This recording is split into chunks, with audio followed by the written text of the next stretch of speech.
ஆண்டவராகிய இயேசு கிறிஸ்துவின் நாமத்தினாலே உங்களுக்கு அன்பின் வாழ்த்துக்களை தெரிவித்துக் கொள்கிறோம். இன்றைக்கு லூக்கா எழுதின சுவிசேஷம் 19ஆம் அதிகாரத்தில் ஒரு கதையை பற்றி நாம் பார்த்தோம். அந்த கதை யாரை பற்றின கதை என்றால், சகேவு என்ப ஒரு மனிதனை பற்றிய ஒரு கதை. இவனுடைய ஆரம்ப நாட்களில் இவனுடைய வாழ்க்கை எப்படி இருந்தது என்றால், தேவனை அறியாது வாழ்ந்து கொண்டு வந்தான். தேவனை தெரியாமல் வாழ்ந்து கொண்டு வந்தான். இருப்பினும் ஒரு நாள் ஆண்டவராகிய இயேசு கிறிஸ்து எரிகோ பட்டணத்துக்கு நேராக கடந்து வரும்போது, அந்த நகர் வீதியிலே அனைவரும் ஆண்டவராகிய இயேசு கிறிஸ்து மேசியா வருகிறார் என்று எல்லோரும் சொல்லிக்கொண்டு போய்கொண்டும் வந்து கொண்டும் இருந்தார்கள். ஆனால் இந்த சகேவு ஆண்டவரை பற்றி தெரியாததுனால, எப்படி இருப்பார் இவரு அப்படின்ட்டு, இவன் பெரிய செல்வந்தனா இருந்தும் இவன் மனதுக்குள்ள சமாதானம் இல்லை, சந்தோஷம் இல்லை என்ற பட்சத்துல ஆண்டவர் எப்படிதான் இருப்பாரு அப்படின்னு பார்க்கும்போது, அவனுடைய அளவு எவ்வளவுன்னா குள்ளமான மனிதன். அவனுடைய குள்ளமான மனிதன் எல்லாம் ஹைட்டா இருக்கிறதுனால அந்த தெரு வீதியில இவனை யாரும் கண்டுக்கிறதே கிடையாது. ஏன்னா இவன் மக்கள் கிட்ட இருந்து அநியாயமாய் வரி வசூலிக்கிறவன், மக்களிடத்துல இருந்து அநியாயமாய் வரி வசூலிக்கிறவன். அப்படி இருக்கும்போது இவன் என்ன பண்றான், ஆண்டவரே எப்படியா பார்க்கணும்னு சொல்லிக்கிட்டு இவன் என்ன பண்றான், ஒரு காட்டத்தி மரத்துல ஏறிக்கிட்டான். ஆண்டவராகிய இயேசு கிறிஸ்து நடந்து வரும்போது திடீர்னு மரத்தை பார்த்து, சகேவே இன்றைக்கு நீ இறங்கி வா அப்படின்னு சொன்ன உடனே, இதுக்கு முன்னாடி ஆண்டவராகிய இயேசு கிறிஸ்துக்கு சகேவை பத்தி தெரியாது.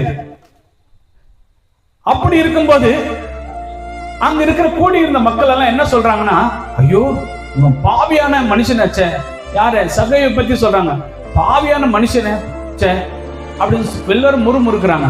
ஆனா ஆண்டவர் என்ன சொல்றாரு, சகேவே இறங்கி வா அப்படின்னு சொன்ன உடனே இறங்கி வரான். சகேவு ஒரு கோரிக்கை வைக்கிறான், ஆண்டவரே என் வீட்டுல நீங்க என்ன பண்ணணும், வரணும் அப்படின்ட்டு. ஆண்டவரும் அந்த வீட்டுக்கு கடந்து போறாரு. அப்போ இவன் உள்ளத்துல ஒரு விதமான பயம், நடுக்கம் வருது.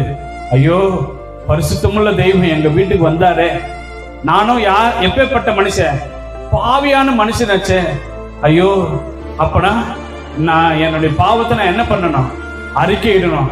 ஆண்டவரே நான் யாரிடத்துல அநியாயமாய் வாங்கினது உண்டானா 4 மடங்கு நான் திருப்பி தருகிறேன், என்னுடைய ஆஸ்தியில பாதி நானே ஏழைகளுக்கு தருகிறேன் என்று சொன்ன உடனே ஆண்டவர் சொல்றாரு, இந்த வீட்டுக்கு ரட்சிப்பு வந்தது என்றார். அந்த வீட்டுக்கு ரட்சிப்பு மாத்திரம் இல்ல, சகையுடைய உள்ளத்திலும் ரட்சிப்பு வந்தது, சகையுடைய இல்லத்திலும் ரட்சிப்பு வந்தது. நீங்களும் இந்த ரட்சிப்பை பெற்றுக்கொண்டு தேவனோடு என்றைக்கும் சந்தோஷமாகவும் சமாதானமும் நிலைத்திருங்கள். கர்த்தர் உங்களை ஆசீர்வதிப்பாராக. நாம் அனைவரும் முழங்காற்படிவோம். பரிசுத்தமுள்ள எங்கள் பிதாவே, உம்மை நன்றியோடு துதிக்கிறோம். ஆசீர்வதிக்கப்பட்டதானே அப்பா, இந்த காலை வேளையிலும் துதிக்கும்படி நீங்க பாராட்டின கிருபைக்காக நன்றி அப்பா. சகைவை பற்றி நாங்கள் பார்த்தோம் அப்பா. உம்மை அறியாது, உம்மை பற்றி தெரியாமல் வாழ்ந்து கொண்டு இருந்தான். ஆனா உம்மை பற்றி தெரிந்தவுடனே அவன் மனம் மாறினான், ரட்சிப்பை பெற்றுக்கொண்டான்.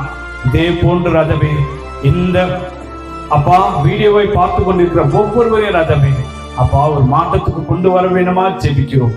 ஆசீர்வதிங்க, பலப்படுத்துங்க. துதி, கன, மகிமை எல்லாவற்றையும் உமக்கு செலுத்துகிறோம். மேற்ப முயற்சி பெண்களும் பரிசுத்த பிதாவே, ஆமென்.